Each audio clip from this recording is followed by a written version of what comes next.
Ciri sabumi, cara sadesa. Itulah istilah atau peribahasa yang sering digunakan oleh masyarakat Sunda untuk mengingatkan kita agar senantiasa menghormati dan menghargai adat istiadat, aturan dan kebiasaan setiap tempat dimanapun kita berada. Karena setiap daerah pasti memiliki kebiasaan dan aturan masing-masing yang harus dipatuhi oleh siapapun yang datang ke tempat itu. Kalau tidak, maka harus siap menerima segala konsekuensinya, seperti yang dialami oleh ketiga pendaki ini. Malam Tahun Baru selalu identik dengan pesta, keramaian, tawa, dan kembang api yang membelah langit. Namun tidak bagi 3 orang yang duduk membisu di ruang kecil rumah sakit daerah Sumedang, berbalut selimut tipis, wajah pucat, mata membesar penuh trauma. Mereka tidak berbicara, mereka tidak menangis, mereka hanya menatap kosong ke dinding putih seperti melihat sesuatu yang terus mengejar mereka. Nama mereka, Revan, Nuri, dan Dimas, kini tercatat sebagai penyintas kejadian misterius di puncak Gunung Tampomas. Para perawat mengatakan mereka ditemukan oleh tim SAR pada pagi hari dalam kondisi linglung, berjalan tanpa arah, dan Komat Kamit meminta maaf kepada sesuatu yang tidak terlihat. Apa yang sebenarnya terjadi?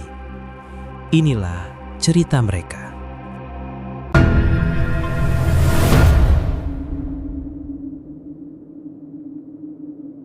Assalamualaikum warahmatullahi wabarakatuh. Selamat datang kembali di Tutur Gaib. Kali ini kita akan selami sebuah cerita horor yang berjudul Misteri Pasarean, Makam Keramat Sang Hyang Taraje. Kisah tentang sekelompok remaja yang merayakan malam tahun baru di puncak Gunung Tampomas, Sumedang. Tapi sebelum ceritanya kita lanjutkan, jangan lupa kalau kalian suka cerita horor seperti ini, silahkan subscribe channel ini, nyalakan loncengnya, tekan tombol like, tinggalkan komentar, dan share ke teman-teman dan sosial media kalian.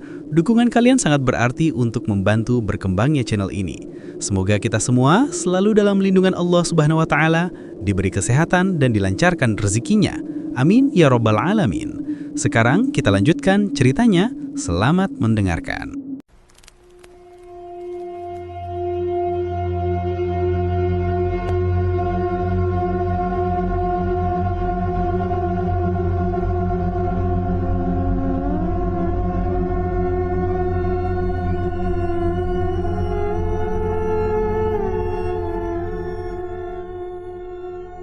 Kabut tipis menutupi puncak Gunung Tampomas. Gunung yang tingginya tak lebih dari 2000 meter, namun penuh kisah mistis dan pantangan yang sudah diwariskan turun-temurun oleh masyarakat Sumedang. Tapi bagi Revan, gunung hanyalah latar tempat ideal untuk membuat konten yang beda dari pendaki lain. Bro, gue pengen malam tahun baru nanti kita berada di atas ketinggian. Kebayang gak kembang api di bawah kayak lautan cahaya? Gila, itu pasti viral banget, kata Revan sambil memegang kamera action barunya. Matanya berbinar-binar penuh ambisi. Dimas, sahabatnya sejak SMA, cuma nyengir. Ya udah, gua mah ikut aja. Yang penting seru. Tapi lo gimana, Nur? Ikut gak? Gua tahu lo gak begitu suka tempat-tempat wingit gitu.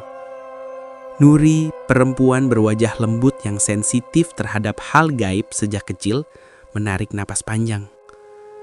Gue ikut, tapi kita harus sopan ya. Gue pernah dengar tentang pantangan dan kejadian mistis di puncak Tampomas. Jangan macem-macem. Revan langsung tertawa. Hari gini lo masih percaya gituan? Itu cuma mitos, cerita buat nakut-nakutin pendaki baru. Nuri menatap tajam. Gue bukan takut tanpa alasan. Revan menepuk bahunya. Udahlah, tenang aja. Jalan bareng gue aman. Dan dengan kepercayaan diri yang sok gagah, Revan bahkan memasukkan beberapa batang kembang api besar dan terompet ke dalam ransel. Menjelang malam tahun baru, semua perlengkapan pendakian telah siap. Tenda, perbekalan, dan peralatan mendaki sudah dikemas rapi. Dengan tas ransel besar dan jaket tebal, mereka bertiga berangkat sore hari mengambil jalur dari base camp Cibrewem Cimalaka. Langit cerah, udara sejuk. Jalur juga cukup ramai dengan beberapa pendaki lain yang ingin merayakan malam tahun baru di puncak Sanghyang Taraji. "Kayak piknik ya," kata Dimas sambil tertawa. Pendakian berjalan lancar. Sesekali suara burung mengiringi langkah mereka. Pohon pinus menjulang tinggi, menciptakan bayangan memanjang di tanah. Revan terus merekam perjalanan dengan kamera, berharap mendapatkan footage epic untuk channelnya. Namun Nuri sejak pos 2 mulai beberapa kali menoleh ke belakang. "Kayak ada yang ngikutin," bisiknya. "Siapa?" pendaki lain tanya Dimas. Nuri menggeleng. "Bukan manusia." Revan malah menaikkan volume musik yang diputar dari speaker kecil. "Udahlah, jangan halu." Nuri tak menjawab. Namun, firasat buruk mulai bergelayatan dalam hatinya. Saat matahari mulai miring ke barat, mereka tiba di pos terakhir sebelum puncak. Pos Sanghyang Rangkai. Sebuah saung kecil berdiri agak rapuh. Entah kenapa, saat mereka tiba di sana tempat itu tampak begitu sepi dan hawanya terasa aneh. Tidak ada pendaki lain, tidak ada petugas yang berjaga. Tapi di sana ada seorang lelaki tua, duduk di bangku bambu dengan tongkat kayu di sampingnya. Jubahnya sederhana, wajah keriputnya tersenyum tipis. Senyum misterius. "Bade kaluhur, barudak." Suaranya lembut, namun ada sesuatu yang mencengkram di nada bicaranya. Revan menjawab dengan ramah. "Iya pak, mau camping di puncak buat tahun baru." Lelaki tua itu mengangguk pelan, lalu menatap mereka satu persatu. Pandangan matanya berhenti sedikit lebih lama di wajah Nuri. "Hati-hati, di luhur teh lain tempat kanggo hura-hura, utamana di pasarean." Dimas menelan ludah. "Pasarean? Itu makam keramat, Pak." Lelaki tua itu mengangguk lagi. "Petilasan, bukan makam sembarang. Tempat tapa Prabu Siliwangi dan dalam sama haji. Hormatilah, ulah make tarompet, ulah nyin sora-sora gandeng, ulah aya kembang api." Revan tersenyum tipis. "Ah pak, itu cuma tradisi lokal kan, kita nggak akan ganggu apa-apa." Tatapan lelaki tua itu tiba-tiba menjadi dalam. "Ciri sabumi, cara sadesa. Hormatilah tradisi dan kepercayaan di setiap tempat. Apa kalian sanggup bila mereka yang tidur di sana bangun?" Nuri langsung pucat. Namun Revan hanya mengangguk penuh percaya diri dan melanjutkan perjalanan. Si lelaki tua itu menatap punggung mereka yang semakin menjauh dan bergumam lirih. "Sababaraha jiwa bakal balik, sababaraha deui moal." Mereka tiba di puncak sebelum gelap. Angin kencang menerpa. Di kejauhan, kota Sumedang tampak seperti lautan cahaya kecil-kecil. Mereka mendirikan tenda di area yang agak lapang. Dan tak jauh dari situ, terlihat sebuah area tanah yang dipagari batu-batu, dengan pohon besar di tengahnya yang tampak jauh lebih tua dari hutan sekitarnya. Beberapa nisan dari batu tampak mencuat dan ditutupi dengan kain putih, memancarkan aura mistis yang sangat pekat. Itulah Pasarean. Nuri merinding melihatnya. Bahkan dari kejauhan, tempat itu mengeluarkan aura yang membuat bulu kuduk berdiri. "Gila, keren banget pemandangannya," kata Revan sambil mengarahkan kamera ke kota di bawah. Saat malam turun sepenuhnya, suara trompet dari pemukiman mulai terdengar. Kembang api kecil di kejauhan sesekali memercikkan cahaya. Nuri duduk memeluk lutut. Ia tidak suka tempat itu. "Kenapa lu pucat banget?" tanya Dimas. Nuri menggeleng. "Ada yang lihat kita dari Pasarean." Dimas menahan tawa. "Halah, gelap gitu mana kelihatan apa-apa." Nuri memejamkan mata. "Justru itu, kalau tetap kelihatan padahal gelap." Revan memutar mata. "Sudahlah, jangan bikin suasana aneh." Tapi saat detik-detik menuju malam pergantian tahun, suasana benar-benar berubah. Angin mendadak berhenti, seakan dunia menahan napas. Ponsel mereka kehilangan sinyal. Senter mati hidup sendiri, udara menjadi dingin menggigit, tidak normal. Nuri menggigil. "Revan, gue denger bisikan. Itu angin." Tapi bahkan Dimas kini memasang wajah tegang. "Van, lo merasa gak sih? Kayak ada yang merhatiin." Revan tetap tidak mau kalah. Ia berdiri, mengambil 2 batang kembang api besar. "Sudahlah, ini malam tahun baru, kita rayain." "Jangan di sini," jerit Nuri. Terlambat. Revan menyalakan sumbu kembang api tepat di pinggir Pasarean. Pada detik pertama kembang api itu menyala, segalanya berubah. Suara trompet di kota menghilang, suara kembang api jauh di bawah hilang. Angin berhenti, suara hutan seketika senyap, dan digantikan oleh gamelan. Gamelan halus yang datang entah dari mana, mengalun pelan, lalu semakin keras, seperti dari dalam tanah. Kemudian terdengar tawa. Tawa perempuan panjang melengking. Tawa kuntilanak. Dimas memelototkan mata. Revan, itu apaan?"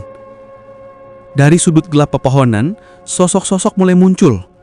Tubuh-tubuh pucat memanjang, wajah dengan mata kosong. Bayangan-bayangan hitam melintas cepat seperti asap. Dan dari arah Pasarean, terlihat seorang perempuan berbaju putih panjang, rambutnya menyentuh tanah, berdiri menatap mereka tanpa wajah, hanya hitam kelam. Nuri menutup mulut sambil menangis. "Itu gara-gara lo, gue udah bilang, kita gak boleh ganggu tempat ini." Kembang api Revan yang tadi meledak ke langit kini seolah memantul kembali sebagai cahaya merah gelap, seperti darah. Langit di atas mereka terlihat bukan lagi langit malam, melainkan ruang lain. Revan akhirnya ketakutan. Oke, kita turun sekarang." Saat itu juga mereka berkemas dengan tergesa-gesa. Tenda dan beberapa barang bawaan mereka tinggalkan, hanya barang-barang penting yang mudah dibawa yang mereka bawa. Lampu senter mulai dinyalakan. Revan, Nuri, dan Dimas turun beriringan. Udara malam terasa semakin dingin, lebih dingin dari biasanya. Pohon-pohon besar tinggi menjulang, batu-batu besar dan jurang menganga tampak menghitam mengerikan. Kabut mulai turun menambah pekatnya malam. Suara-suara aneh masih terdengar samar. Kadang seperti di belakang, kadang di samping seperti di semak-semak, kadang juga seperti di atas pepohonan. Seolah ada banyak makhluk tak terlihat yang mengikuti mereka. Mereka berjalan secepat yang mereka bisa, menyusuri jalan setapak yang tadi mereka lalui saat naik. Berharap segera menjauh dari tempat yang membuat mereka mati ketakutan itu. Semakin jauh mereka berjalan, suara-suara aneh mulai hilang, berganti dengan kesunyian yang terasa makin mencekam. Awalnya Revan yang berjalan di depan, diikuti Nuri dan Dimas paling belakang. Namun saat tiba di satu persimpangan, Revan mendadak berhenti dan merasa bingung apakah harus berbelok ke sebelah kiri atau kanan, karena kedua jalur ini sama-sama jelas. Menurut Nuri, mereka harusnya berbelok ke kanan, dan Nuri pun memimpin dengan berjalan paling depan. suara binatang malam mulai terdengar. Sesekali terdengar suara burung hantu dari kejauhan. Nafas Nuri tersengal, ia merasa sudah berjalan cukup jauh. Sejenak ia berhenti meredakan dadanya yang terasa sesak. Namun saat ia menoleh, matanya terbelalak. Tak jauh dari tempat ia berdiri, ia melihat tenda. Ya, tenda milik mereka yang tadi ditinggalkan saat mereka turun. "Revan!" Suara Nuri bergetar sambil menunjuk ke arah tenda. Revan dan Dimas tak kalah terkejutnya. Mata mereka melotot dengan mulut ternganga, seakan tak percaya dengan apa yang mereka lihat. Ini tenda kita, Nur." Revan pergagap. Dimas tak bisa berkata-kata. Badannya terasa lemas, lututnya bergetar karena syok dan lelah. "Iya, Van, kita kembali ke tempat ini lagi." Nuri mulai panik. "Ya Tuhan, apa yang terjadi?" Dimas akhirnya bicara. Suaranya pelan, nyaris tak terdengar. Tenang. Mungkin kita tadi salah ambil jalur. Ayo kita turun lagi." Revan mencoba menenangkan, meski hatinya sendiri merasa panik. Ia pun memimpin di depan menuruni jalan yang tadi dilalui. Pepohonan, semak-semak dan batu besar yang tadi mereka lalui kini terlewati kembali. Saat tiba di persimpangan itu, Revan berhenti sejenak. "Kita ambil ke kiri," ucapnya. Tanpa menunggu jawaban dari kedua temannya, Revan berbelok mengambil jalur kiri. Dengan perasaan tertekan, mereka menyusuri jalan yang diyakini benar. Tapi setelah hampir setengah jam mereka berjalan jauh, tiba-tiba mereka kembali ke depan tenda, seolah jalannya memutar sendiri. Dimas memaki, "Astagfirullah, tadi kita udah jalan jauh." Revan menyorotkan senten ke sekelilingnya. Cahayanya menyapu pepohonan, dan setiap batang pohon seperti bergerak sedikit, mendekat. "Lari!" teriak Revan. Mereka berlari menuruni jalur. Nafas memburuh, kaki gemetar, mata berkaca-kaca. Namun setiap kali mereka menuruni jalur, mereka kembali lagi ke pasarean. Sekali, 2 kali, 3 kali. Revan mulai panik dan memukul pohon. "Kenapa balik lagi? Kenapa?" Sudah lebih dari 2 jam mereka bertiga hanya berputar-putar saja dari jalur ke jalur. Turun dan naik tidak jelas arah. Dan mereka semakin panik karena menyadari setiap jalur yang mereka ambil selalu kembali ke tempat semula, pasarean. Sementara itu suara gamelan masih terdengar sayup-sayup, seperti berasal dari tempat yang jauh namun terdengar jelas di telinga. Dan kini suaranya berubah menjadi lebih cepat. Dan di antara sela-sela pepohonan terlihat sosok-sosok bayangan yang bergerak mengikuti mereka. Nuri merasakan sesuatu menyentuh rambutnya. Ia menjerit. Lalu Dimas tiba-tiba terengah-engah. "Lo denger gak? Ada yang manggil nama gue." Nuri menangis. "Jangan jawab." Tapi terlambat. Dimas menoleh ke arah suara itu dan sesuatu menariknya masuk ke dalam kabut hitam pekat. "Dimas!" teriak Revan dan Nuri. Namun yang terdengar hanya suara langkah kaki menyeret, menjauh, dan hilang. Revan dan Nuri kini berlari tanpa arah. Sesekali mereka melihat kilatan wajah putih melintas di samping mereka. Tangan panjang putih mencoba meraih kaki mereka. Bayangan hitam melayang-layang tanpa suara. Entah yang keberapa kalinya mereka kembali ke pasarean. Sadar telah tersesat atau lebih tepatnya disesatkan, yang hanya tinggal berdua berhenti sejenak untuk berdiskusi. Nuri mulai mengingat-ingat dan melihat ke arah bawah. Namun di tengah hutan yang rapat, tentu saja orientasi sangat susah dilakukan. Satu hal yang Nuri yakini bahwa semua yang mereka alami itu karena mereka telah melakukan sesuatu yang tidak pantas di tempat itu, di pasarean, di Sang Hyang Taraje, dan mereka harus menerima konsekuensinya, meminta maaf atau mengalami nasib yang sama dengan Dimas. "Aku takut, Van. Aku gak mau bernasib sama dengan Dimas," suara Nuri parau. Revan merasa dadanya sesak. Apa yang harus kita lakukan sekarang? Kita harus minta maaf. Nuri tersengal. "Iya, kita sudah melanggar larangan itu." Revan hampir menangis. Iya, kita sudah melakukan kesalahan. Tapi suara gamelan semakin keras. Debur suara kendang menandai sesuatu yang sedang bangkit. Lalu dari pasarean, tanah bergerak. Getaran kecil terjadi. Nuri menoleh dan melihat sebuah sosok besar berdiri. Bukan setan. Sosok manusia tua berjubah hitam dengan mata kuning menyala. Dialah penjaga pasarean. Suara lelaki tua itu menggema, namun bibirnya tak bergerak. Anu kulem ulah diganggu, ulah ngagandengan, ulah calutak. Revan meraung ketakutan. Maaf, kami nggak tahu. Nuri bersujud di tanah. Kami salah, kami ingin pulang. Sosok penjaga itu perlahan mengangkat tangan. Angin badai tiba-tiba menderu dan Revan dan Nuri terpental. Lalu segalanya gelap. Ketika matahari mulai merambat dari balik bukit, tim SAR yang melakukan patroli menemukan pemandangan aneh di area pasarean. Sebuah tenda hampir roboh. Dindingnya penuh bekas cakaran panjang. Di dalamnya, Revan dan Nuri meringkuk sambil menangis tidak bersuara. Badan mereka penuh tanah, wajah pucat, rambut berantakan. 2 orang ditemukan, kata anggota SAR. Penjaga pos bilang tim ini ada 3 orang. Terus satu lagi? Tanya yang lain. Mereka mencari sekeliling. Namun yang mereka temukan hanyalah bekas jejak kaki yang berputar-putar di tempat yang sama, seperti seseorang berjalan lingkaran ratusan kali. Jejak itu berhenti, tepat di depan pasarean. Tanpa kelanjutan. Tidak ada jejak luar, tidak ada jejak hilang. Hanya berhenti, begitu saja. Dimas tak pernah ditemukan. Beberapa hari setelah kejadian, Revan akhirnya sadar. Ia kini pendiam, tidak lagi sombong, dan tidak pernah lagi membuat konten tentang tempat keramat. Ia tidak berani lagi meniup trompet malam tahun baru. Nuri menjalani terapi untuk memulihkan trauma.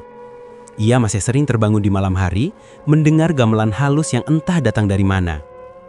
Dan masyarakat Sumedang kembali mengingatkan para pendaki. Gunung Tampomas memang ramah, tapi bukan untuk orang yang tak tahu hormat. Karena di puncaknya, di pasarean yang sunyi itu, ada mereka yang tidur dan tidak suka dibangunkan. Terima kasih sudah mendengarkan kisah ini sampai akhir. Jika kalian suka cerita ini, silahkan klik tombol like, tulis komentar, jangan lupa subscribe dan nyalakan loncengnya supaya tidak ketinggalan cerita terbaru lainnya. Sampai jumpa di episode berikutnya. Wassalamualaikum warahmatullahi wabarakatuh.